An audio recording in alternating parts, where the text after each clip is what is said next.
Welcome student. We start new point alternating current short form in AC and direct current DC.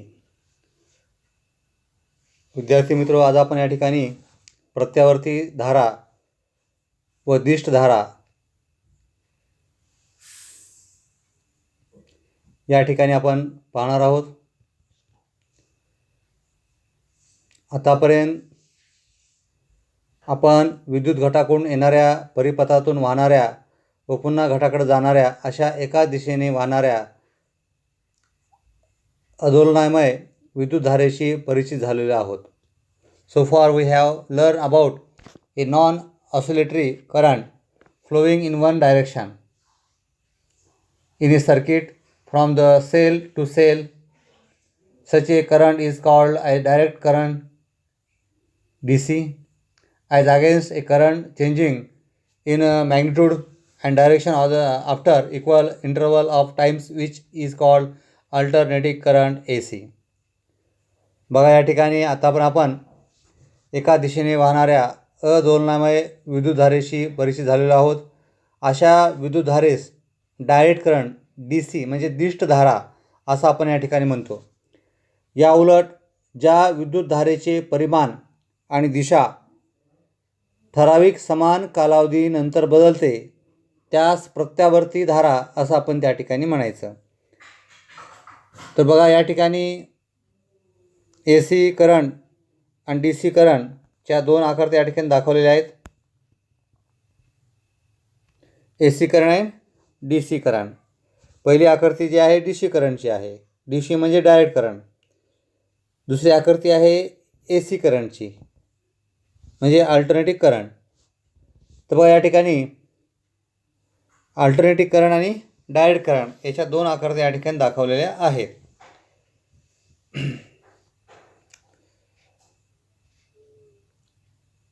The direct current can increase, can be stable or can reduce also, but it is not oscillatory. This is shown graphically in this figure on.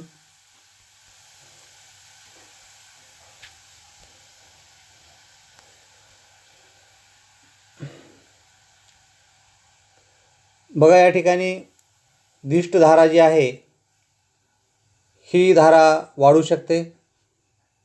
The direct current can increases,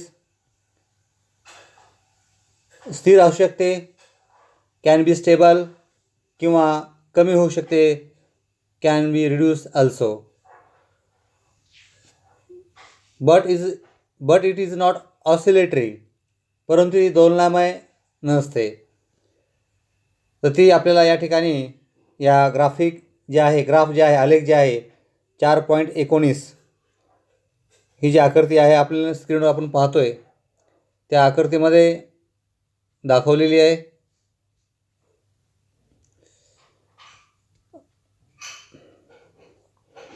Alternating current is oscillatory as shown in figure 4.19.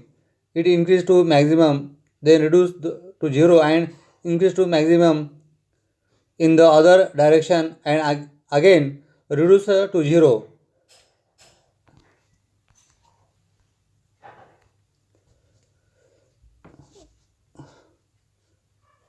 The oscillation of the alternating current occurs in a sinusoidal manner with time and hence is shown by the symbol. Similarly, direct current flows in one direction, but the alternating current flows in a periodic manner in one cycle in forward and reverse direction. बघा, या ठिकाणी ही जी प्रत्यावर्ती धारा जी आहे ही कशी आहे, दोलनामय आहे. आणि दिष्ट धारा जी आहे ती दोलनामय नाही आहे.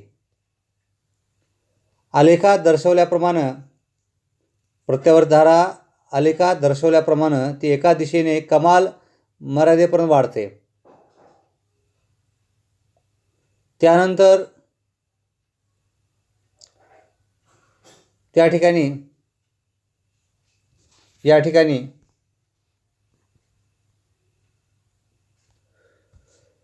त्यात कमी होत शून्य होते व उलट दिशेने कमाल मर्यादेपर्यंत वाढून पुन्हा शून्य होते. बघा, प्रत्यावर्ती धारा ही दोलनामय आहे. कशी आहे? दोलनामय आहे. इथं अल्टरनेटिंग करंट म्हणजे काय? प्रत्यावर्ती धारा. आणि डायरेक्ट करंट म्हणजे काय? दिष्ट धारा. तर लाल रंग जे आहे हे आहे प्रत्यावर्ती धारेचा आणि आकाशी निळा रंग जो आहे तो आहे दिष्ट धारेचा.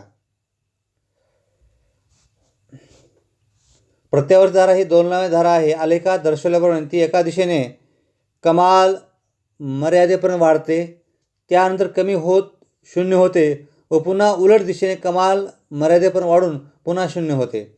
लाल रंगाची रेष तुम्ही पाहू शकता. प्रत्यावर्ती विद्युतधारेचे दोलन वेळेनुसार वक्रीय पद्धतीने होत असते, म्हणून ते समरूप या चिन्हाने दर्शविले जाते.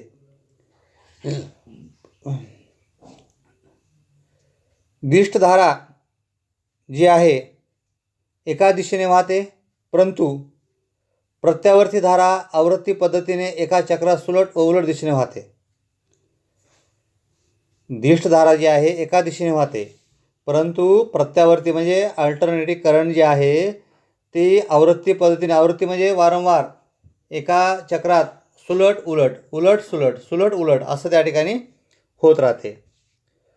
In India, in the power stations generating electricity, one cycle changes in 1 divide 50 second. The frequency of AC is 50 Hz in bracket 50 cycles per second means 50 Hz. When the electric power is transmitted over a long distance, it is beneficial to have it in AC form as it results into minimum power loss during transmission. The home supply is of alternating current. We have learned in the previous class about the precautions to be taken while using the electricity. भारतामध्ये विद्युत केंद्रात होणाऱ्या वीज निर्मितीमध्ये एक असं चक्र 1/50 सेकंदात म्हणजेच 0.02 सेकंदात पूर्ण होतं. या प्रत्यावर्ती धारेची वारंवारता 50 हर्ट्ज इतकी असते. विद्युत शक्ती लांबवर नेताना ती प्रत्यावर्ती रूपात वाहून नेणे फायदेशीर ठरते. याचं कारण म्हणजे दिष्ट विद्युत धारेपेक्षा प्रत्यावर्ती धारेमुळं शक्तीत कमी घट होऊन, म्हणजे दिष्ट धारेमध्ये पारेषण होत असताना, पारेषण म्हणजे एका ठिकाणून दुसऱ्या ठिकाणी जात असताना प्रत्यावर्ती धारा जी असते ही दिष्ट धारेपेक्षा कमी घट होते आणि त्याचं पारेषण तिथं जास्त होतं. दिष्ट धारेचं पारेषण जास्त होत नाही, घट होते. घरगुती वापरासाठीचा विद्युत पुरवठा हा प्रत्यावर्ती धारेचा AC असतो. म्हणजे आपल्या घरामध्ये जी विद्युत आहे ती विद्युत प्रत्यावर्ती धारा आहे, अल्टरनेटिंग करंट आहे.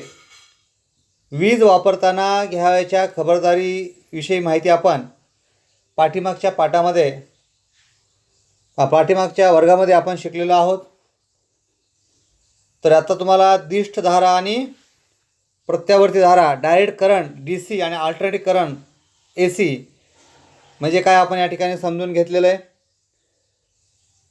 या ठिकाणी डायरेक्ट करंट जे आहे हा अदोलनामय आहे आणि अल्टरनेटिंग करंट जो आहे दोलनामय आहे. या ठिकाणी तुम्हाला या ग्राफवरून तुम्हाला दिसून येईल लाल रंगाची जी रेषा आहे, लाल आणि म्हणजे लाल म्हणण्यापेक्षा आपण त्या ठिकाणी भगवा कलरची रेषा जी आहे, भगव्या कलरची ती रेषा म्हणजे वारंवार 0 ते कमाल मर्यादा, कमालपासून परत 0, पुन्हा कमी, पुन्हा असं वाढणं, पुन्हा कमी, पुन्हा वाढणं कमी, असं या ठिकाणी ही दोलनामय असते. तर या ठिकाणी आपण डायरेक्ट करंट आणि अल्टरनेटिव्ह करंट म्हणजे काय आपण या ठिकाणी समजून घेतलेलं आहे. आता आपण इलेक्ट्रिक जनरेटर म्हणजे पॉवर स्टेशन किंवा इलेक्ट्रिक जनरेटर म्हणजे विद्युत जनित्रची रचना कशी असते हे आपण या ठिकाणी समजून घेऊ आपण.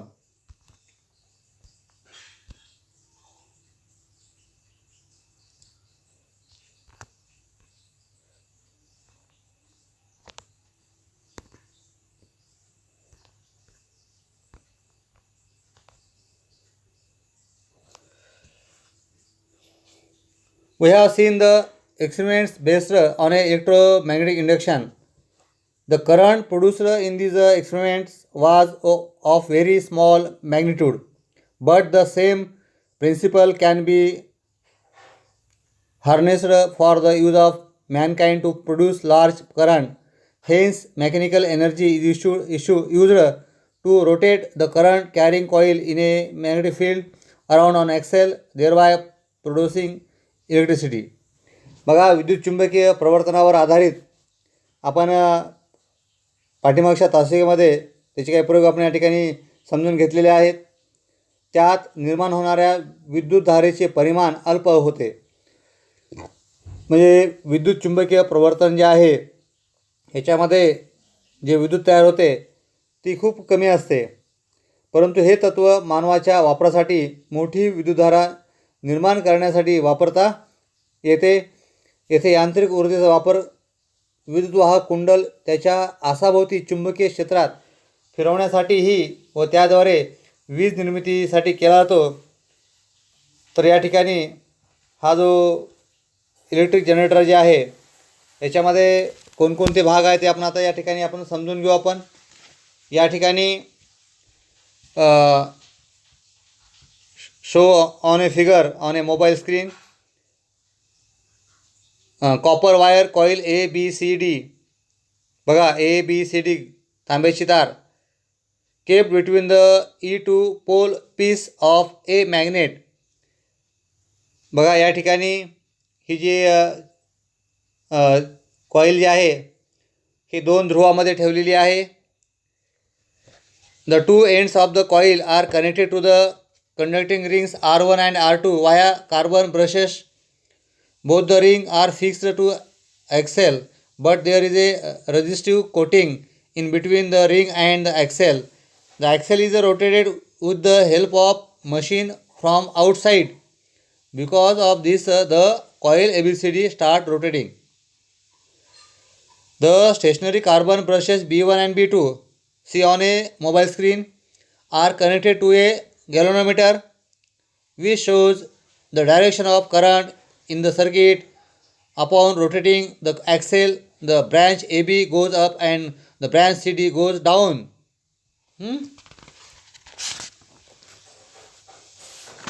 बघा, या ठिकाणी आपण ही जी आकृती बघितली तर या ठिकाणी या आकृतीमध्ये ABCD धारेचं कुंडल आहे. ते चुंबकाच्या दोन ध्रुवामध्ये ठेवलेलं आहे N आणि S मध्ये. कुंडलाची दोन टोकं R1 आणि R2 या दोन विद्युतवाहक कड्यांना कार्बन ब्रश मार्फत, बघा कार्बन ब्रश जे आहेत B1 आणि B2 या ठिकाणी जोडलेले आहेत. त्याला पकडलेलं त्यांनी त्या आरला कार्बन ब्रशनं म्हणजे कडेला कार्बन ब्रशनं पकडलेलं आहे म्हणजे चिटकून बसवलेलं आहे त्याला. परंतु कडे व आसाच्यामध्ये विद्युतरोधी आवरण त्या ठिकाणी असतं. आस बाहेरील यंत्राच्या मदतीने फिरवला जातो. हा जो आस आहे हे ॲक्सेल जे आहे गोल पाईप दिसतो बघा, हा पाईप बाहेरच्या कशांतरी फिरवायचा. जसं विद्युत जनित्र म्हणजे जल विद्युत केंद्र असेल ते पाणी या आसावर पडणार, आसाला पाते जोडलेले असणार आहेत आणि त्या पात्यावर पाणी पडलं की ते आस फिरतो. त्यामुळं त्या आस फिरला की कुंडल फिरतं. B1 आणि B2 हे जे आपण त्याला ब्रश त्या ठिकाणी जोडलेले आहेत त्या कुंडलाला त्यांनी धरून ठेवलेलं आहे. ती ब्रश अशी दोन टोकं गॅल्व्हनोमीटरला जोडलेली असतात. त्यामुळं विद्युतधारेची परिपथातील वहन दिशा त्या ठिकाणी कळू शकते.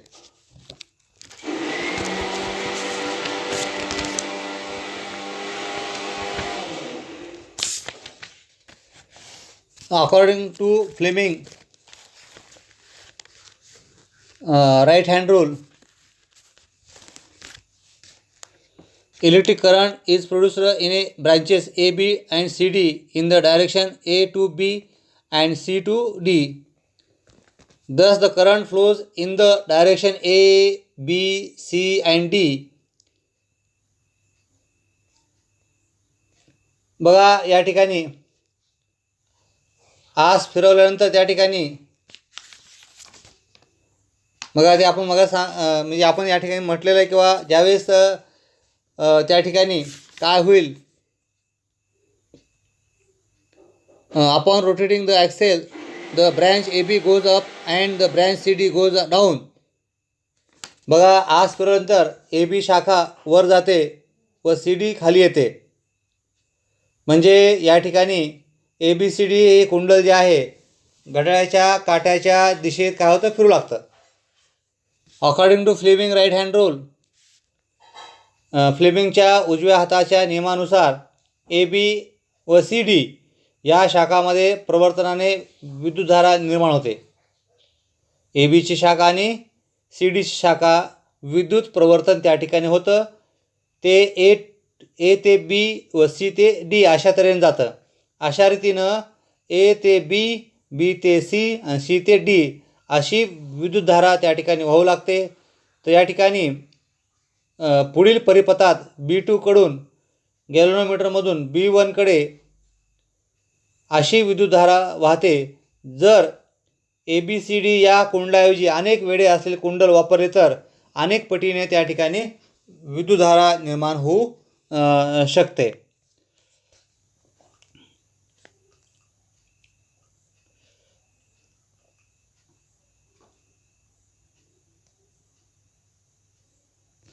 If instead of a one loop coil, a coil consisting of several turns in use, the current of magnitude several times flows.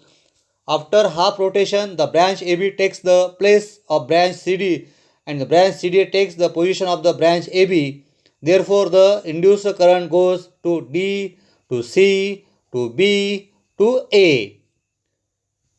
बघा या ठिकाणी हे जे आहे ए बी सी डी या एका कुंडलाऐवजी असे अनेक वेळे असले कुंडल जर वापरलं तर अनेक पटीने त्या ठिकाणी विद्युतधारा जी आहे ती काय होईल, वाढेल व मोठी विद्युतधारा काय होईल, निर्माण होईल. अर्ध्या परिवलनानंतर ए बी ही शाखा सी डीच्या ठिकाणी, म्हणजे या ठिकाणी अर्ध परिवलन जर झालं तर ए बीची शाखा सी डीच्या ठिकाणी आणि सी डीची शाखा ए बीच्या ठिकाणी असं त्या ठिकाणी होऊन जाईल. त्यामुळं प्रवर्तित विद्युतधारा डी सी बी ए अशी जाते. मात्र बी ही बी ए but the branch BA is always in contact with the brush B1 and branch DC is in the contact with B2. Hence, in the external circuit, current flows from B1 to B2 opposite to the previous half rotation. This repeats after every half rotation and alternating current is produced. This is what is called an AC generator. This is what is called an AC generator. बघा या ठिकाणी मात्र बी ए या शाखा कड्यामार्फत सतत बी वनच्या संपर्कात असते. कोणती? बी ए ही शाखा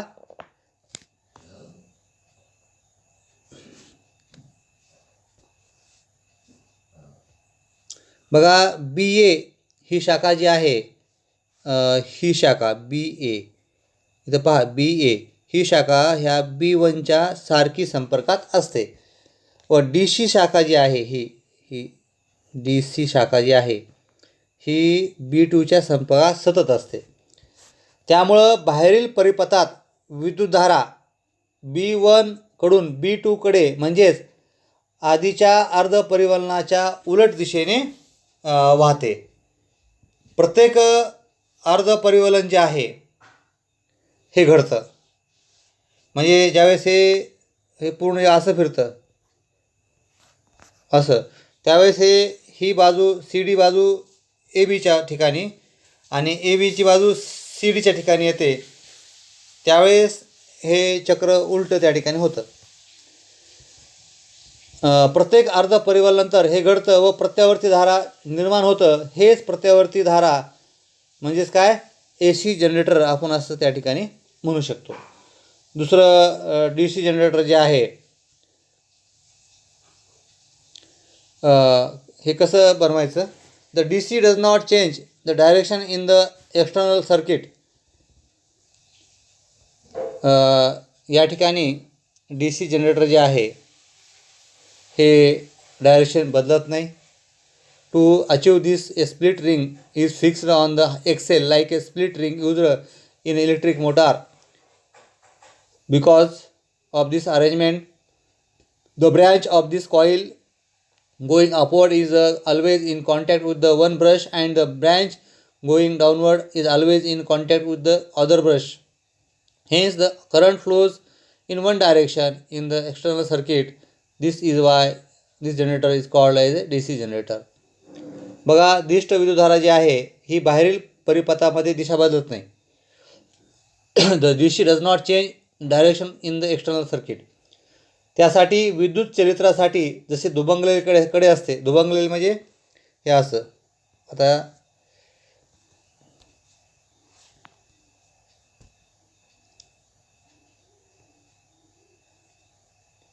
हे दुभंगलेलं कडं म्हणजे इथं या ठिकाणी कडं तुटलेलं आहे या ठिकाणी. तसेच एक दुभंगलेलं कडं आसावर बसवलेलं असते. त्या व्यवस्थेमुळं कुंडलाची वर जाणारी शाखा सतत एका ब्रशच्या संपर्कात तर खाली जाणारी शाखा सतत एका ब्रशच्या संपर्कात असते. त्यामुळं बाहेरील परिपथात एका दिशेने विद्युतधारा वाहते. या जनरेटरला म्हणूनच दिष्ट जनरेटर असं त्या ठिकाणी म्हणतात. तर या ठिकाणी आपण इलेक्ट्रिक जनरेटर जे आहे याच्यामध्ये दोन पॉवरफुल मॅग्नेट या ठिकाणी वापरलेले आहेत, N आणि S. या दोन्हीमध्ये विद्युत चुंबकीय क्षेत्र निर्माण झालेलं आहे, मॅग्नेटिक फील्ड तयार झालेली आहे. या ठिकाणी A, B, C आणि D कॉईल आहे, आयताकृती कॉईल या ठिकाणी आहे. या ठिकाणी एक आस आहे. या ठिकाणी हे जे आहे कार्बन रिंग जे आहे, कनेक्टिंग रिंग जे आहे, तांब्याची ही रिंग आहे. इथं दोन रिंग आहेत. या ठिकाणी या दोन रिंग ज्या आहेत, या दोन रिंग आहे त्याला कार्बनचे ब्रश म्हणजे मिक्सरमध्ये एक कार्बनच्या कांड्या असतात बघा, तर तशा कांड्या किंवा सेलमध्ये बॅटरीच्या मध्ये कार्बनचा सारखा काळा ग्राफाईटचा जो शेलमध्ये रॉड असतो बघा, आपण विद्युत घट जे असतं ना आपण बॅटरीची सेल म्हणतो आपण, त्याच्यामध्ये तसा एक काळ्या रंगाचं कार्बन ब्रश म्हणजे ब्रश सारखं नसतं ते, पण कांडी असते, त्याला इथं ब्रश म्हटलेलं आहे.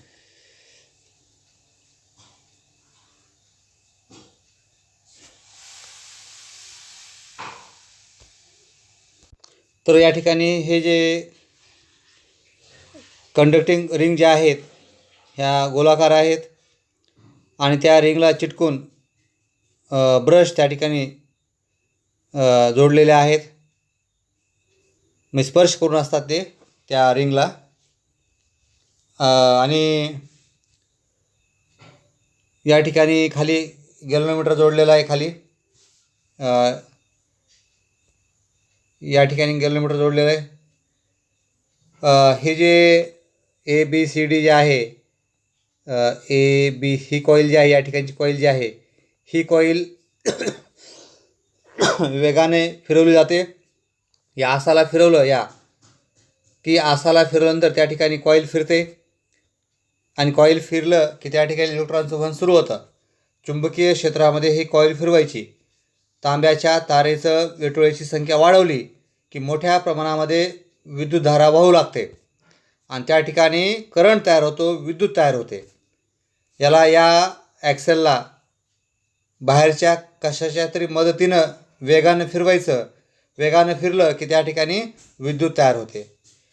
पुन्हा इथं दुसरा जो प्रश्न आहे या ठिकाणी म्हणजे डी सी जनरेटर. या डी सी जनरेटरमध्ये आणि ए सीमध्ये काय फरक आहे महत्त्वाचा? या ठिकाणी हे जे तांब्याच्या तारेचं वेटोळं जे आहे, रिंग जे आहे, हे रिंग कसं आहे, दुबंगलेलं आहे. इथं कसं आहे, गोल आहे. म्हणजे ए सीमध्ये कसं असतं, गोल असतं, दुबंगलेलं नसतं. आणि डी सीमध्ये कसं असतं, ते दुबंगलेलं असतं. दुबंगलेलं असल्यामुळं त्या ठिकाणी हे जे डी सी जनरेटर काय होतं त्या ठिकाणी म्हणजे डायरेक्ट करंट त्या ठिकाणी तयार होतं. तर अशी जी व्यवस्था असते दुबंगलेल्या कड्याची, त्या व्यवस्थेमुळं कुंडलाची वर जाणारी एक शाखा सतत एका ब्रशच्या संपर्कात, तर खाली जाणारी एक शाखा सतत दुसऱ्या ब्रशच्या संपर्कात राहते आणि त्यामुळं बाहेरील परिपथात एकाच दिशेने विद्युतधारा काय होते, निर्माण होते. तर या जनरेटरला दिष्ट जनरेटर असं म्हणतात. तर याच्याविषयी एक छोटासा व्हिडिओ आपण या ठिकाणी आता पाहू आपण.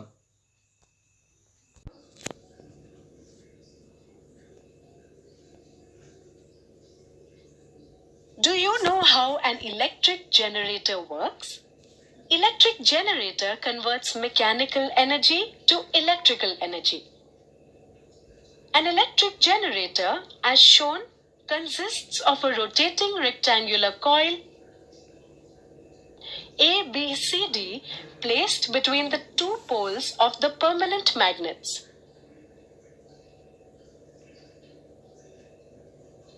The two ends of this coil are connected to the two rings R1 and R2. The inner side of these rings are insulated. The two conducting stationary brushes B1 and B2 are kept pressed separately on the rings R1 and R2 respectively. The two rings R1 and R2 are internally attached to an axle. The axle may be mechanically rotated from outside to rotate the coil inside the magnetic field. Outer ends of the two brushes are connected to a bulb to show the flow of current in the given external circuit. When the axle attached to the two rings is rotated such that the arm AB moves up in the magnetic field, the induced current direction can be found by applying Fleming's right-hand rule. The induced currents are set up in these arms along the directions AB and CD. Thus, an induced current flows in the direction A, B, C, D. If there are larger numbers of turns in the coil, the current generated in each turn adds up to give a large current through the coil. This means that the current in the external circuit flows from B2 to B1.